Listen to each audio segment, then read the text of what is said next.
Hello, ladies and gentlemen, and welcome to Linked In, where you get wired into gaming discussions and community interaction. Today's date is September 17th, 2012, and I am Link, your host. To submit a question, please read the description below.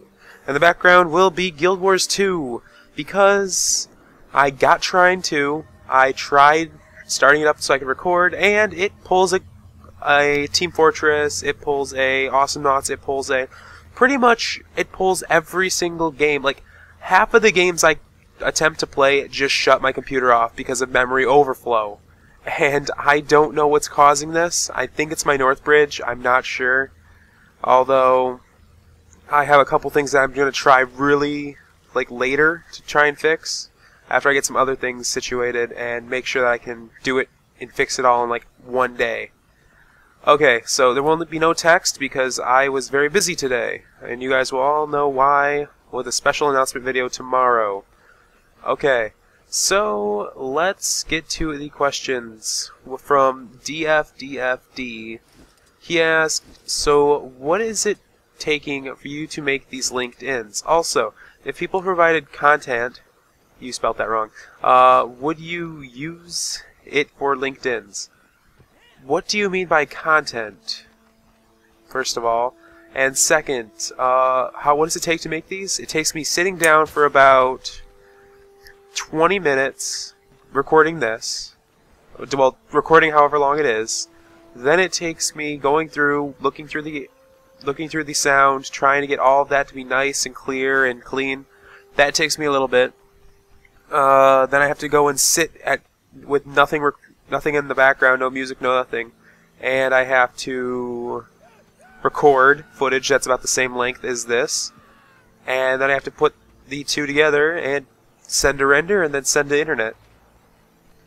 That's really all it takes. There's not much to do except the audio part, because me sounding good is the best part, because this is meant to be a podcast. You don't want to just shove this in the background and listen to me while you do other things. Okay, PC or console?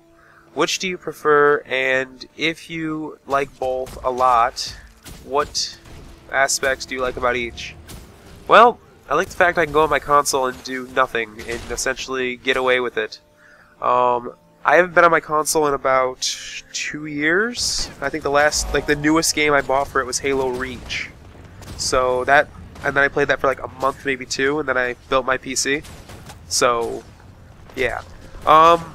That's more of a family-friendly type deal, and there's not much you can do on it. I mean, you're limited to playing games only. PC, I love it because it's a PC. You can play games and yada yada, but the only thing bad about PC is they have issues, as mine is, which is causing me to get lack of content, and really upsetting me. And hopefully I can get this fixed or sorted out sometime soon, because it's just getting annoying now. What else? I like console because it just... You really don't have to monkey with anything. You don't ever have to upgrade your system. You never have to, rip parts out, put new parts in, make sure everything works. You can't get a virus, which has killed my laptop yet again. And I'm not even bothering to fix it this time. So... Just... There's a lot more things that a PC can have issue-wise than a console can have. I mean, consoles, sure, they can red ring, but when it comes to A over B, you're going to have a lot less issues with a console than you are with a PC, which has way more issues. Okay, so on to the loaded question, and the last question, sent in by Alex. In League of Legends, people tend to interpret the difficulty rating of a champion in different ways. How should people take into consideration a champion's difficulty rating? Well, Alex, they should take it in as, well, two different ways. Pretty much, a difficulty should be considered as a complexity and utility rating instead. Because, honestly... they're only difficult because they have too much utility for their own good. Look at Orianna. She's difficult because you gotta manage the ball, and you have to make sure everything's perfect. So, you can send out the ball with her Q, and then either use a dissonance one, which gives you your burst damage, or you can do a shield build, and do it where you just poke and keep shielding back. And there's many ways to play Orianna. There's no way not to play Orianna. She can use her ball to check the bushes. She can get away from a fight by shielding herself and then using the speed buff on herself, which just slows her opponents. She can essentially, she has a lot of utility, and she also has one of the highest difficulties in the game. Let's look at Cassiopeia. Why does she have such a high difficulty rating? Because one, she's hard to play. Now, she's different. She's hard to play because she is hard to play. By that I mean you have to make sure you land her twisted fangs, double fangs, twin fangs, something. You have to make sure you land that so you can keep that constant damage going while you either put down your poison, your miasma, but you really want to know when to start with your ulti. Now, you can use her abilities in a ton of different combinations. You can build her burst, you can build her sustain damage, you can build her tanky, you can build her glass cannon, you can build her many ways. I mean, it's just, there's so much behind champions with high difficulties. Now, like, I'll use another example in a second, but like, we also have Janna. Janna has way too much utility for her own sake when it comes to being a support. She's got a knockup, she has a deny zone, she has a shield, she has a buff, she has a speed buff, she has a slow, she has a AoE knockback and a heal. She has a lot more utility than she needs. So, where does it lie where we can literally just see how a champion's difficulty is? There is none. I mean, let's look at Sona. Sona's a great example. She is the lowest difficulty rating in League at 10 points. Now, why do you think she's that easy?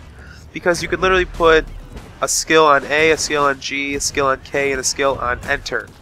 And you can just put your head on your keyboard and roll left, and roll right, and roll left, and roll right, and you are playing Sona, essentially.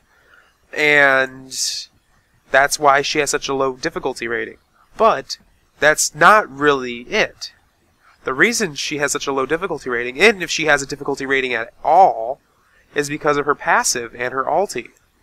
Why do we see these causing her to have a difficulty? If anything, she should have a higher difficulty. But she doesn't. She has such a low difficulty because she's easy to understand.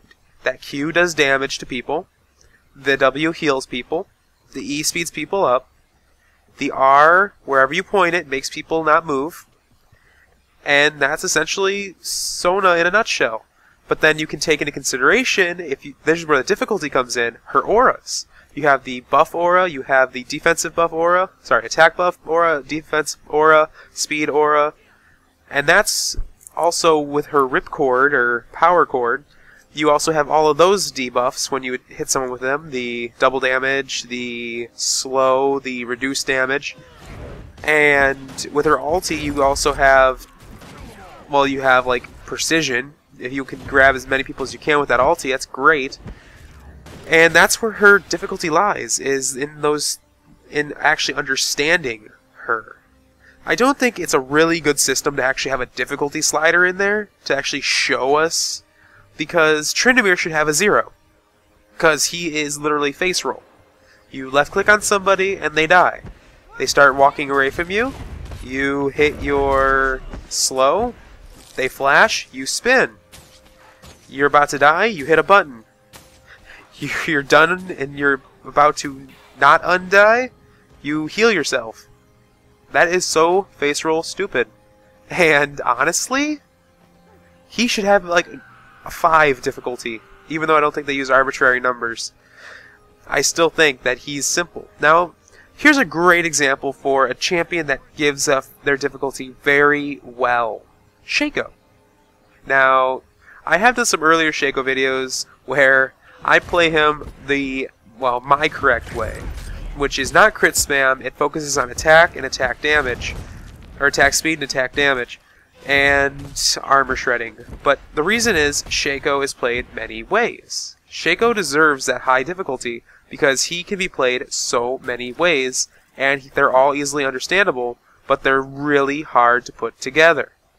So you have your typical Shaco. He is sitting in the jungle. He put down about 10-20 boxes behind blue buff, and he's going to take the blue buff. Now, as over time he builds and builds and goes for ganks, he will probably pick up a Triforce. You guys can yell at me if you think that's a bad build, but they'll probably pick up a Triforce with a Phage and a Zeal as the two options. So once you get in there, you can start slowing. I'm actually using my Shaco build here. So once you get to your ganks, now here's the thing. Shaco can gank many ways, which they all are difficult to do, and they all have major consequences. So, la la la la la, I'm Shaco. I'm walking up to top lane. Oh look, the Olaf pushed back the Shen, and I don't know what to do. Well, you've got many options. You can put down the Jack-in-the-Box behind the Olaf as he's pushing up, so he doesn't have a pure escape route. You can throw your dagger at him and then make up the ground, or you can blink, put your Jack-in-the-Box behind them, and then throw your dagger, or land basics. Or you can throw your dagger, put down a Jack-in-the-Box, and then blink to him after all that happens, and then start doing your damage. Out of all three of those combos, there's so much, and I didn't even put the ulti in there. There's so many more with that ulti. Shaco deserves 100 rating, even though he only has 90. He still deserves 100, because he is one of the hardest champions to play, in my opinion, in League. And then when it comes to team fights, Shaco is Shaco. Everyone's going to focus him if he's fed, and they are going to lose because they're trying to find a target that's not even there. Because you know what? Boom. Ulti. Walks in from a bush or from the fog of war. They instantly think it's the real Shaco. They completely collapse on it, waste skills on it, and then the enemy team just attacks. While the real Shaco's just sitting in a bush, laughing, or not even doing anything. Maybe putting down traps in case someone tries finding him. Or if they try to escape. Or, you know, Shaco can just be the first one into a fight, blink behind them, and then while your team goes in there and they're destroying, he picks out the AD carry and says goodnight as he impales the AD carry in the face, and that's pretty much GG. Shaco just has so much utility. Like, he could blink in there, put down his trap, and then start attacking someone, or hit him, or throw the shiv at them. Okay, or he could blink, throw a shiv at somebody to kill them, and then if somebody comes after him, he can put down a box and just run away. He's got way too much utility for his own good, but that is essentially that. He's a great example of what a difficulty slider is in League. They are difficult to play, they have a ton of utility, they have a ton of combos, and they are essentially there because they are hard to play and harder to master. And that's how they should be rated on those three factors. How hard is their kit to learn? How many combos do they have? And how hard are they to master?